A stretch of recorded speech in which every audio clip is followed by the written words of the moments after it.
Let us look at the bold move by Tinubu to split Nigerian College of Aviation into 6 geographical zones.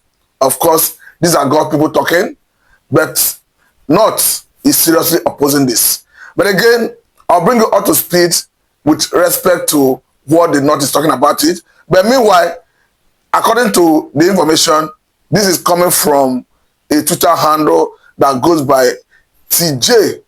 And though we can still confirm from other sources, particularly news, national dailies, but meanwhile, this one says breaking news. President Tinubu splits the Nigerian College of Aviation, Zaria, Kaduna State into 6 campuses, with 1 in each geopolitical zone of Nigeria. You go further to itemize the areas in the geopolitical zone to include Akure Southwest, Osubi South-South, Ebonyi Southeast, Ilore North Central, and Yola Northeast. Remember that the one that is in Kaduna, Zaria is already taking care of that geographical zone. But before I go further, let us see how, of course, the Daily Trust put it. Before we bring you up to speed with what the North is saying about it, because definitely they're opposing it. But for me, I think it's a welcome development because other places must have sense of belonging. And I think gone are the days where the North will monopolize. It has to have to do with security. It has to do with the security area of the country. But I remember that specifically under Muhammadu Buhari, out of 17 positions, the North took about 13 or 14, leaving just 3 or 4 for the southern part of the country. But let's just quickly look at how Daily Trust put it before we go further. It says, Tinubu approves splitting of NCAT into 6 campuses. You go further to say that President Bola Ahmed Tinubu has reportedly approved the division of the Nigerian College of Aviation Technology, Zaria, Kaduna State, into 6 campuses. Although there have not been any official statement on the splitting, it was learnt that the college would now have annexes in all the geographical zones. Going further, he said Daily Trust had exclusively responded how the federal government has made a budgetary provision of 3.6 billion towards the actualization of the project. So going further from what Daily Trust says, he said sources said the plan to decentralize the operation of NCAT have been in the offing over the years. But the federal government in 2025 budget presented by Tinubu recently is planning to spend 3.6 billion to establish NCAT annexes in 5 geographical zones, including Akure Southwest, Osubi South-South, Ebonyi Southeast, Ilore North Central, and Yola Northeast. It was classified as a new project in the budget of the Ministry of Aviation and Aerospace Development contained in the appropriation document. Let me quickly say that for me, it's a welcome development. It is irrespective of the opinion of anyone, because I think other regions should have sense of belonging when it comes to issues of the nature. But meanwhile, the North is not unexpected. They are already kicking against this. But I want to say that it is irrespective of how they try to kick against it. Once any idea is, of course, positive, I think it will have a majority of Nigerians supporting it. Do not forget that this is not the first time we have seen a similar move. We saw the one that has to do with moving some vital department of CBN to Lagos State. Of course, the whole essence, according to federal government and according to CBN, was to enhance efficiency and move those departments to area where they can better serve the nation. We know that Lagos State, of course, is the economic hub of the country, and if they must operate efficiently, I mean, those departments, they must be in the economic hub of the country. But at the time, we saw northern stakeholders kicking against it. So it is not strange, it's not new. But again, let me quickly say that even the establishment of military base that being cited in Oshobo, we only saw still resistance from the northern stakeholders. So You know, once you are the greater beneficiary of the current fraudulent status quo, you always resist every attempt to address any imbalance. But remember, even the tax reform bills had it not vehemently rose against it. But again, before we go further, let us listen to Dr. Garas Galolo, of course, a Northerner who vehemently opposes. And I want to get your reaction on what you think about his opinion as we watch his opinion. We'll come back to further this conversation after this time out. This person is not watching us well.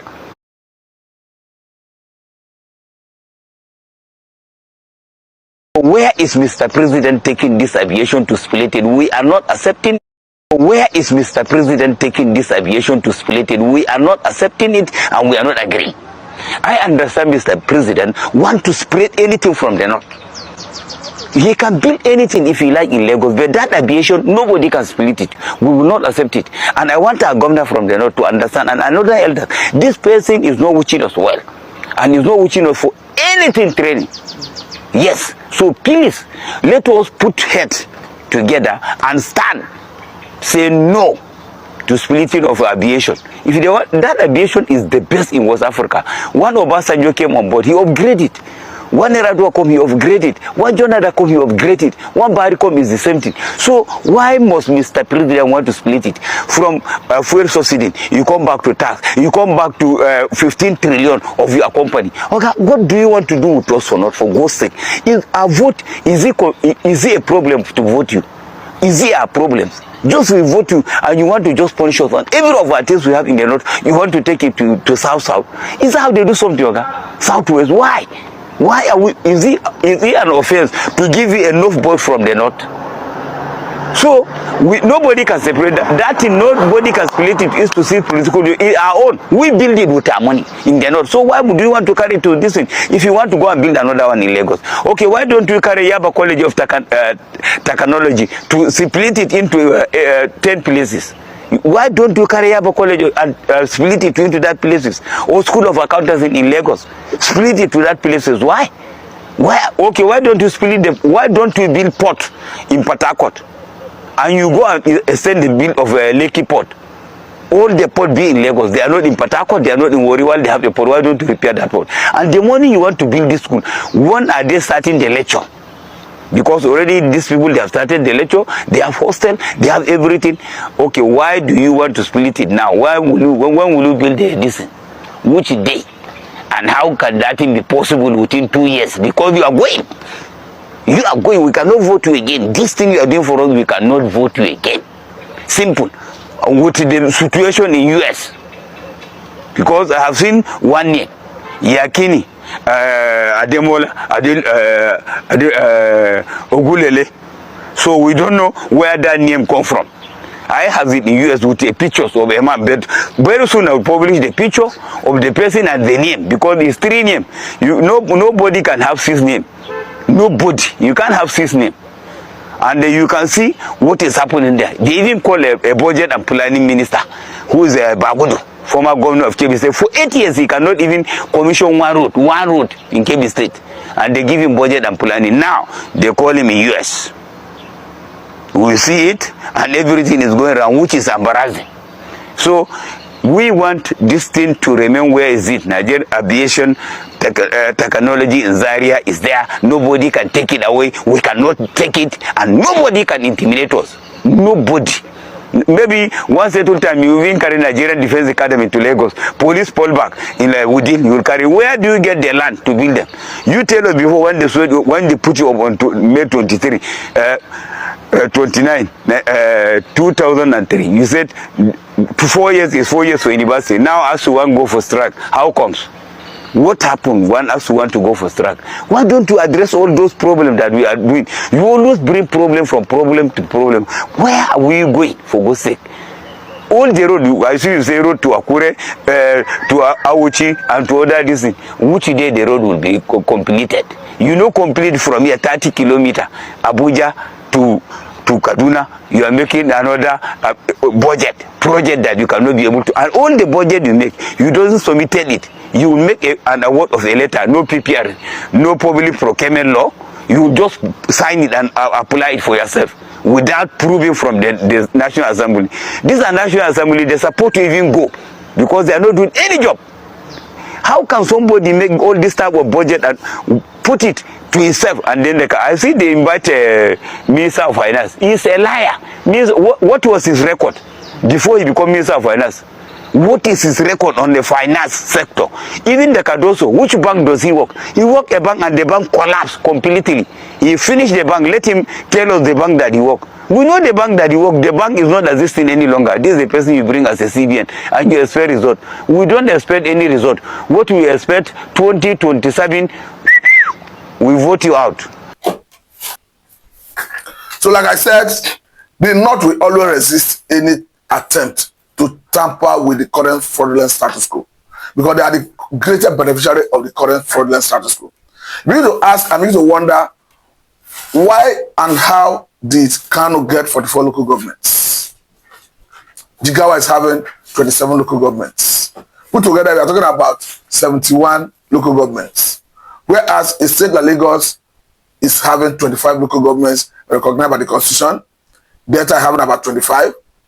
Of course, the question is, was the sharing or rather the division of the states done through fairness, equity, and justice? Obviously, no, because the military did all of that, and almost all the military head of states in Nigeria came from the North. They were taking turn to govern Nigeria, or to rule Nigeria rather, like people changing baton in a relay race. And as you have it, they use that undue advantage to confer to themselves states that is higher than what we have in the southern part of the country. For instance, why should South East be having 5 states as against 6 states in other geopolitical zones? And every attempt to right the wrong has always been resisted. Understand that the current senator representing Delta North Electoral District in the Senate, talking about Senator Nedumoku, have been a serious and strong proponent that a normal state should be created to balance the Southeast region. But we have not seen the light of it. Have not seen the light of the day. But the question is a justifiable move, because by our standard, Southeast need to have up to 6 states to balance the region to be at par with other regions. We are going to think of it. In Nigeria, we have 3 major ethnic groups. Talking about the Yoruba, the Igbos, and the Hausa. So how come a region that is majorly dominated, of course, a region that is Igbo, to be precise, they are being shortchanged? For me, that is pure injustice, and that equally breeds idea of agitation for secession. So in case anyone is looking at why do people agitate to secede, I think this is one of the reasons. Because by the time you are using kinetic approach, brute force to queer people who want to secede, you should probably be looking at what is the root cause of secession and try to address it from that point of view. Because for me, if Gowon had allowed Aburi Accord to stand, I don't think we'll be here talking about marginalization today. Most of the problems we seek to solve today were already solved by Aburi Accord. For instance, the issue of fighting insecurity occasioned by Fulani militias would have been addressed long time ago, because in the Aburi Accord, the centralization of the police was contained. The centralization of the military was equally contained. So the question is, if Gowon did not deny all the terms of agreement reached at Aburi and he had allowed Aburi Accord to stand, by now nobody will be talking about whether Fulani herdsmen is attacking people and how to address it, because security at different levels would have been strengthened. And if even come to think of it, even the military was to be decentralized, and the sharing formula of revenue would have been dealt with. Go on, decided that even recently, when the government of Tinubu decided to amend the tax base, The North vehemently opposed the initial position. They made sure they used their numbers in the National Assembly to water it down, expunge every area they felt was repugnant to them, remove every area they felt was offensive to them. I begin to ask, what is the offensive area? It borders on that the government actually wanted to ensure that those areas that derive the revenue got adequate revenue to compensate them, that those areas that derive get, those areas that consume get. But of course, the North was not comfortable with that situation. They rose and said it was to deplete their revenue base. We saw the likes of even the current governor of Borno State talking about Babagala Zulum, who of course is a close ally of the president. But because he felt this was targeted at the North, he rose against it. We saw the likes of Kwankwaso, who directly even accused federal government of trying to take away the taxes, the revenue of the North. We saw so many opposition from the northern part of the country. But at the end of the day, they watered the bit down. And the version they watered down is what the president finally assented to. And the reason they were able to water it down is because of the number they had in the National Assembly. And what gave them that number? The undue advantage they not had to govern the country under the military. So that is why they will always resist every attempt to right the wrong, to balance any imbalance that currently exists in the system. But I want to say that even the very constitution that governs everybody in Nigeria, because of the preamble, it is said that we, the people of Nigeria, have decided to write the constitution. But you cast your mind back, you will not see any point in time of Nigerian life where Nigerians gathered to write that constitution. So you go to show that that is the greatest fraudulent part of that constitution. And every attempt, because people have been yearning for people to write the constitution. Because definitely, if you must come together, if you must be together, the grand norm, the constitution that binds everybody together should come from the people. And I think that is part of what CONFAB sought to address. But unfortunately, the Jonathan government did not show enough willpower, or otherwise, you may say they don't have enough time to implement the CONFAB after the result of the CONFAB. But whichever way, there are two schools of thoughts.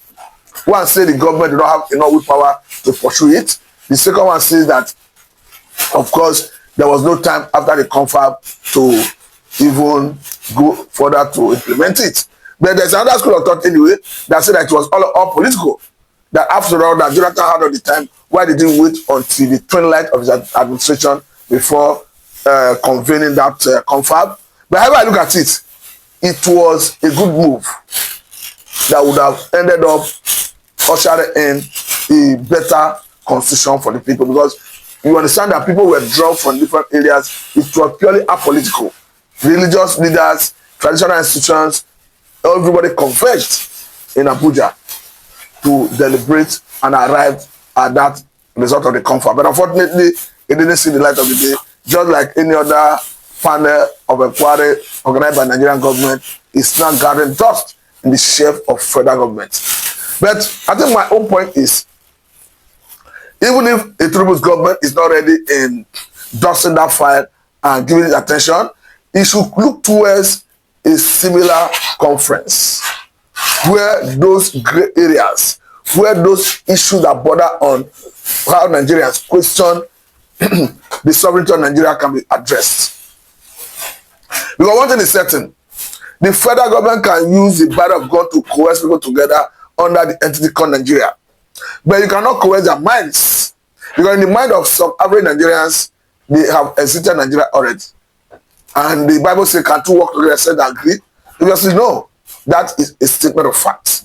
So the only way the two people can work together is if they agree.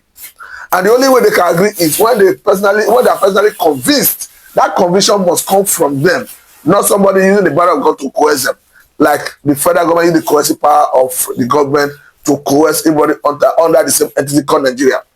You can use the power of God to coerce people, but can you coerce their minds? Obviously, no. And that coming together of the mind is what brings success, is what brings progress, is what brings development. That is what is lacking in Nigeria. That the government must, as a matter of urgency and necessity, look towards if they want meaningful development to take place in this country. At this point, I think I must say very thank you for your time. This is David and I'm so much.